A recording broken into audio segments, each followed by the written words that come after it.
Olá, estudante! Tudo bem? Preparado para mais uma aulinha? Hoje nós vamos falar sobre inflamação crônica. Vamos lá?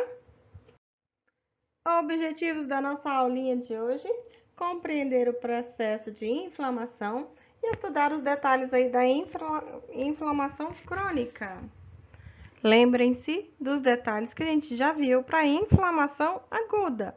Os 5 sinais cardinais: calor, rubor, inchaço, dor e perda da função. Hoje vamos trabalhar apenas com a parte crônica aí relacionada a esse processo inflamatório. Inflamação crônica é aquela que dura mais de 6 meses. Tem uma persistência do agente inflamatório, como no caso um micro-organismo, ou por uma exposição prolongada aos agentes tóxicos, como no caso o tabagismo, ou então por causa de fenômenos autoimunes, por doenças autoimunes, aquelas que o próprio sistema de defesa vai combater o próprio, achando que é algo estranho. Dentro disso, nós temos os fenômenos tardios, que são aqueles sinais iniciais típicos de inflamação, que a gente vai ver na inflamação aguda, que é o eritema e o edema, né, a vermelhidão e o inchaço, mas eles não são aqui aparentes, tá? Então, a gente não vai observar essas causas. Ou em alguns casos, há sim edema, que é o inchaço, e a dor, mas com pouca exudação celular. Não extravasa células para dentro do intertício, dentro do tecido, como ocorre em tendinites, fascites e na fibromialgia. A inflamação crônica ela caracteriza-se por exudato celular, contendo macrófagos, linfócitos e plasmócitos, além de sinais de regeneração ou de cicatrização. Então, houve um início de processo lá de tentativa de cura desse processo inflamatório, porém, isso não foi possível. Então, lembra lá do bichinho pegando fogo na inflamação crônica? Aliás, na aguda? Aqui, na crônica, ele está descansando. Inflamação crônica, aumento da matriz extracelular. Então, a gente vai ter uma conjuntivização desse tecido devido à exudação do material. Produção de fatores de crescimento que induzem hiperplasia do parênquima do tecido ou formação excessiva de novo tecido conjuntivo. E a partir daí vai originar inflamações hipertróficas e pseudotumores. Como nós vimos, como características da inflamação crônica, é de longa duração, mais de 3 meses e pode perdurar aí por anos. Tem sinais cardinais bem menos evidentes ou quase que ausentes. O fenômeno vascular e exudativo eles persistem, porém bem menos evidentes ao lado dos fenômenos reparativos, né? Acontece um infiltrado mononuclear contendo células macrófagos, linfócitos e plasmócitos. Este é um linfócito, uma célula linfócita, um plasmócito, um monócito e os fibroblastos.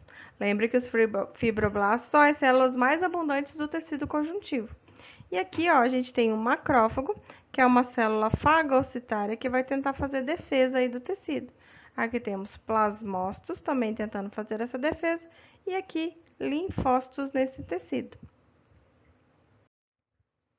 Então, essa inflamação crônica pode gerar uma inflamação granulomatosa.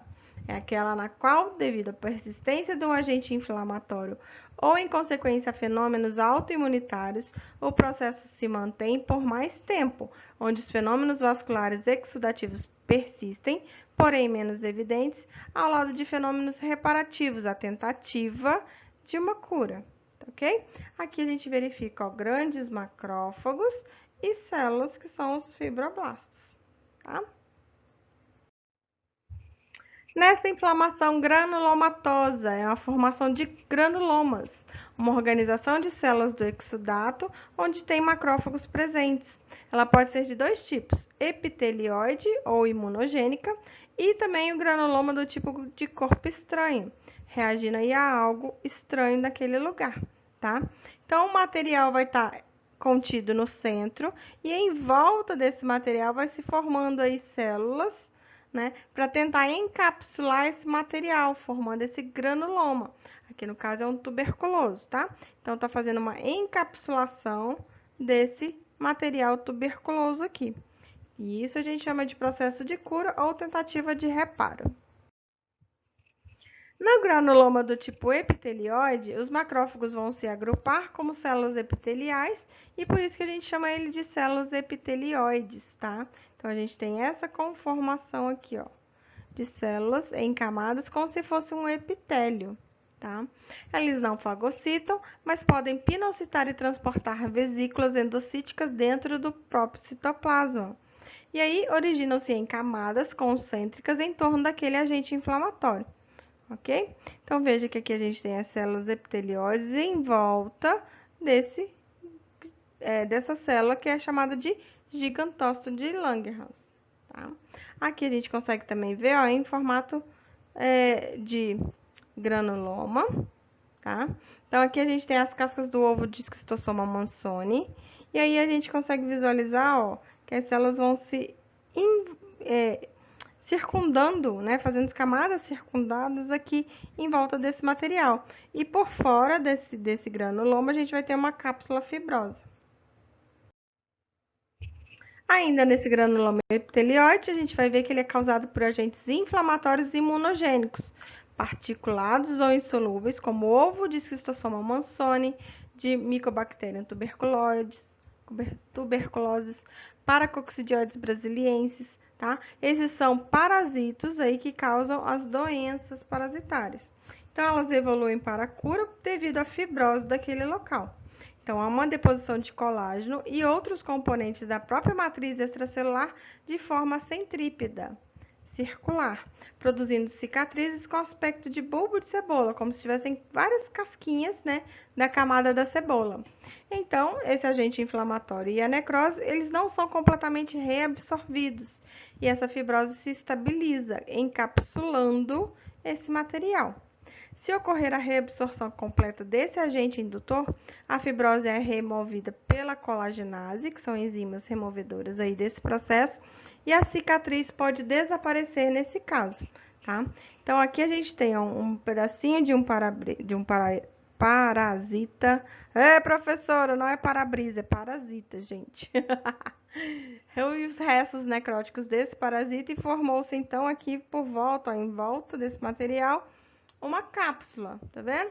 Então, aqui a gente tem as células epitelioides desse material e em volta deles os eosinófilos, que são células aí de defesa para processos de parasitise, tá ok?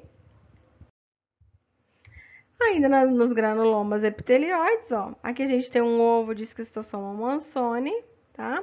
E aí a gente consegue visualizar, ó, todo esse encapsulado que foi feito aqui em volta.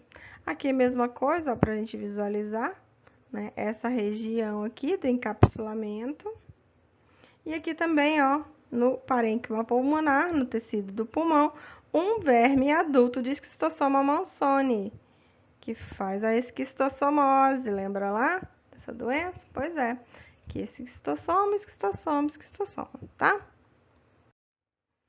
No granuloma epitelioide ainda, como estamos vendo, observar vários plasmócitos. Aqui no caso um macrófago que fagocitou fungos, tá? As bolinhas do fungo. E ainda linfócitos aqui na defesa desse material. Aqui tem uma porção, ó, da casca do ovo do parasito e um gigantócito aqui tentando fazer a defesa aí desse material, tá? Aqui é a mesma coisa, ó, um pedacinho da casca que foi fagocitada pelo gigantócito, tá? No granuloma do tipo corpo estranho, quando encontra um corpo estranho, algo que é diferente da constituição do organismo, eles formam-se em torno dessas partículas chamadas não imunogênicas, porque a princípio não era para dar uma reação alérgica a isso, né? Então, por exemplo, em fios de suturas, né? Vocês podem encontrar bastante isso depois na sua prática profissional, aquela cicatriz de uma cirurgia onde um fio teve um processo inflamatório, ou então por causa de partículas do talco que tinha na luva, ou no caso de drogas ilícitas que foram utilizadas intravenoso.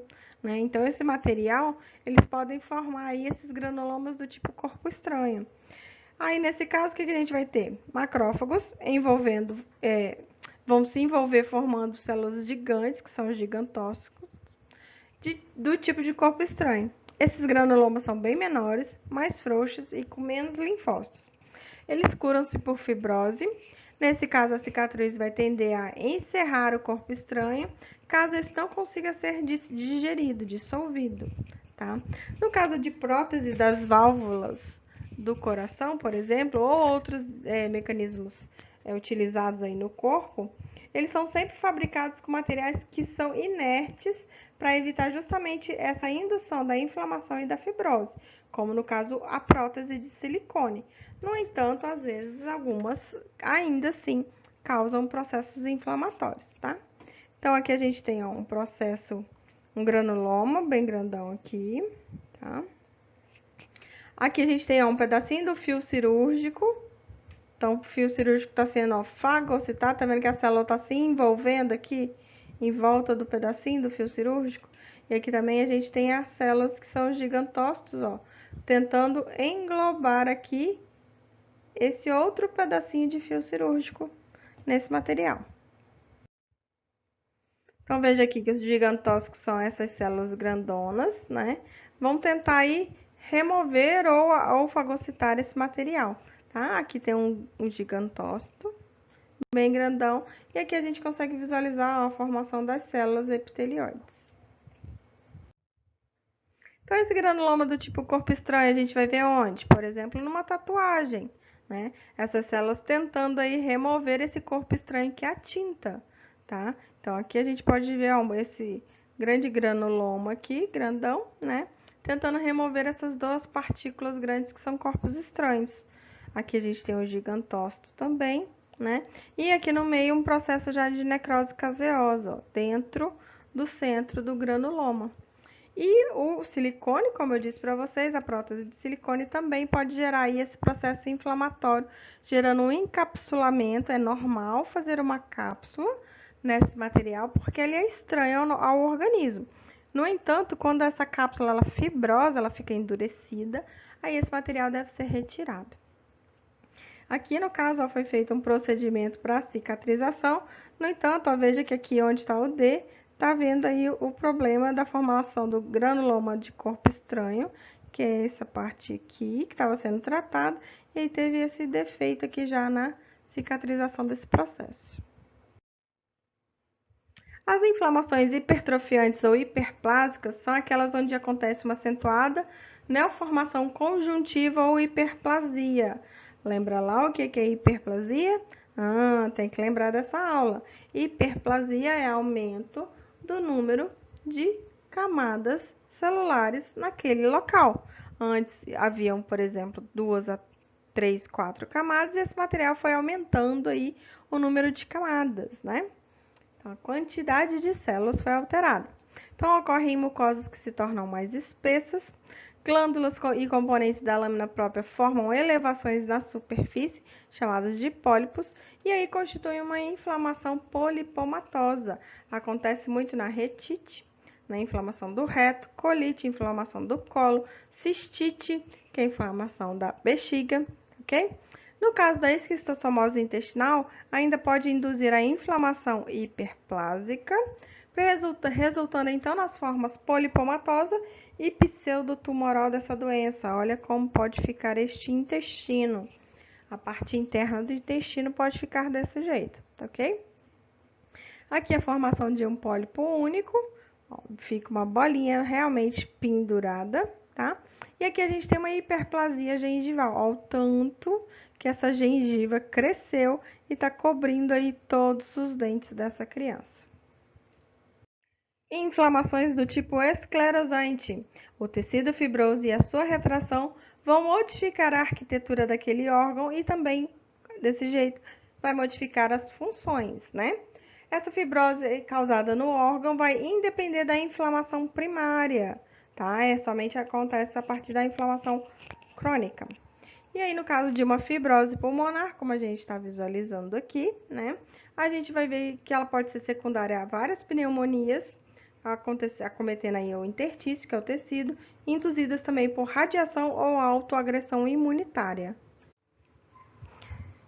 Tranquilo? Estão vendo aqui, ó, as fibroses, tá vendo? Que o tecido do pulmão ficou todo estranho, né? Deixou de ser aquele tecido esponjoso para ser um tecido fibrótico. Veja aqui, nesse corte, como está alterado esse material. E aí, deixo para vocês esse outro mapa conceitual, agora sobre inflamação crônica, com as características relacionadas aí à inflamação granulomatosa e as características morfológicas e as causas, tá? E as células que vão estar atuando, então, dentro desse tipo de inflamação crônica, beleza? Então, pessoal, todas as nossas literaturas para que vocês possam estudar tranquilamente. Lembrando que eu gosto muito desse livro do Robbins e desse livro do Bogliolo, tá? Você só vence amanhã se você não desistir hoje, ou seja, estude sempre, sempre na sua vida, continue estudando, tá ok? Até as arraias bebês continuam estudando. Beijo, povo, até a próxima!